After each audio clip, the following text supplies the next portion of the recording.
everyone, it's Sandy, and in today's video I will be recommending books based on other books. I'm going to go ahead and get started with the recommendations. If you liked The Female the Species by Minnie McGinnis, then read The Nowhere Girls by Amy Reed. To give a quick synopsis of The Female the Species, this book follows three main characters. The first one is named Alex. Her older sister was murdered and the killer walked free, so she takes revenge into her own hands. And then we have Jack, who is the male gaze of the story. He's a star athlete and he's on track to being valedictorian. And then the last character is PK, who is the preacher's daughter, and she and Alex become friends working at an animal shelter. And the story follows these three characters as their lives intertwine with one another. This story deals with rape culture, and so does The Nowhere Girls. This book follows three girls as they form an anonymous group to resist a sexist culture at their high school. Since both of these books deal with rape culture, I do want to give a trigger warning for sexual assault for both books. The Nowhere Girls does have a more intersectional representation of feminism, and I really appreciated that. Both books are just so amazing and so empowering. I would highly recommend them. If you liked The Hate U Give by Angie Thomas, then read Dear Martin by Nick Stone. The Hate U Give follows a 16-year-old girl named Star Carter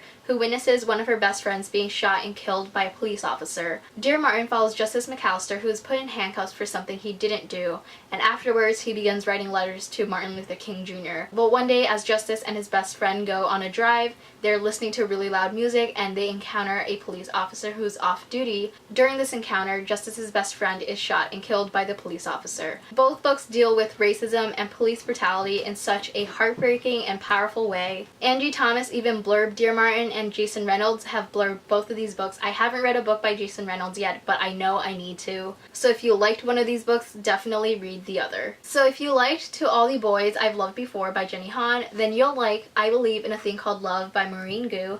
Not only do these books have very long titles, but both of these books are super cute and fun contemporary books. To All the Boys I've Loved Before follows our main character Lara Jean, who writes letters to all of her crushes in order to get over them, and after writing these letters she stores them in her hatbox. But one day these letters get sent out to all the boys that she has written a letter to. And I Believe in a Thing Called Love follows our main character Desi Lee, who is a disaster when it comes to romance. One day this new student transfers to her school and she is determined to win him over, and she does so by watching a bunch of K-dramas and creating a step-by-step guide to get this guy to fall in love with her. Both books follow a Korean-American main character, and both books have a really great father-daughter relationship in it. And of course, the romance in both books are super adorable. These two books are just super fun and light reads. They are definitely some of my favorite contemporary books, and I would highly recommend them. So if you liked Cinder by Marissa Meyer, then you'll like Forest of a Thousand Lanterns by Julie C. Dow. Cinder is a Cinderella retelling taking place in an alternate Beijing following a cyborg, and Forest of a Thousand Lanterns is actually an East Asian reimagining of the Evil Queen legend.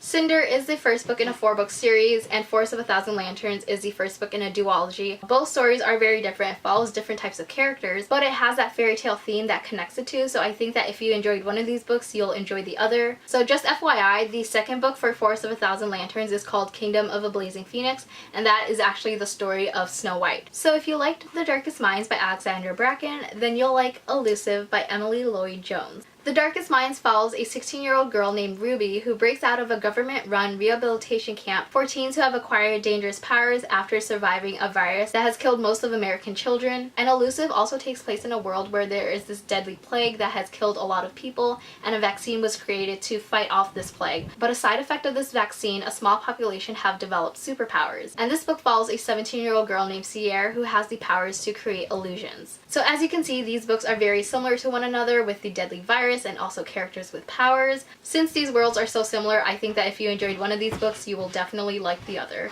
The next book I'm going to talk about is also written by Alexandra Bracken, so if you enjoyed Passenger by Alexandra Bracken, I think you'll like Invictus by Ryan Groden. Passenger follows a girl named Etta who discovers that she can travel through time. Along with this other character named Nicholas, both of them go through this journey throughout time to find a stolen object. And Invictus by Ryan Groden follows a character named Far, who is actually born outside of time, and he's actually the son of a time-traveling recorder and a gladiator. Far wants to be a time-traveling recorder like his mother, but he ends up failing the very last exam he needs to take. And because of that, Far and his group of friends go on a black market operation to steal valuable objects from the past. So as you can see, both books have to do with time traveling. I think Passenger has a lot more to do with romance, and Invictus is definitely more plot driven. I actually do like Invictus more than Passenger just because I liked the group of characters and the group dynamic in Invictus, and with Passenger it's mostly centered around Etta and Nicholas, so it's just two characters, whereas in Invictus we have this group of characters. And with both books I really enjoyed seeing the different places and time periods that these characters go to, so I would definitely recommend Invictus if you enjoyed Passenger, or vice versa. If you enjoyed Amy and Roger's Epic Detour by Morgan Matson, then you'll like Let's Get Lost by Adi El-Said. This book follows Amy, who is moving across the country, and she has to go on this road trip with this other boy named Roger to help move all of her things. And Let's Get Lost follows this girl who goes on a road trip to go see the Northern Lights, and along the way she encounters 4 different people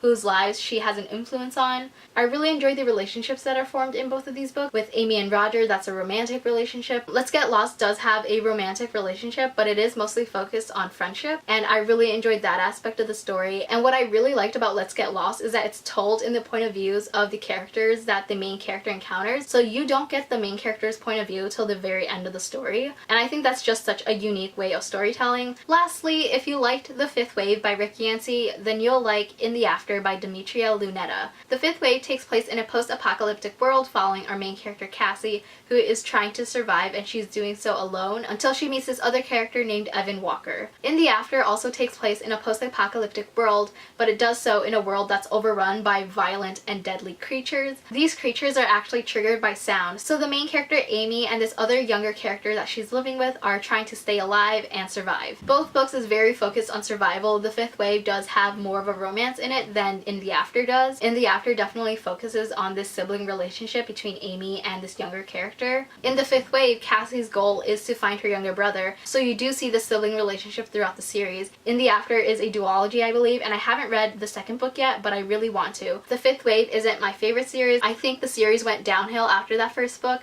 but I really enjoyed In the After, and I hope the second book isn't a disappointment. But I do think that if you enjoyed The Fifth Wave, you'll enjoy In the After as well. Those are all the books that I wanted to recommend in this video. Thank you so much for watching. If you've read any of these books, let me know your thoughts in the comments below. And if there are any other books that you would like to recommend to me based on other books, then definitely let me know as well. Thank you so much for watching this video. I hope you enjoyed it, and I will see you next time.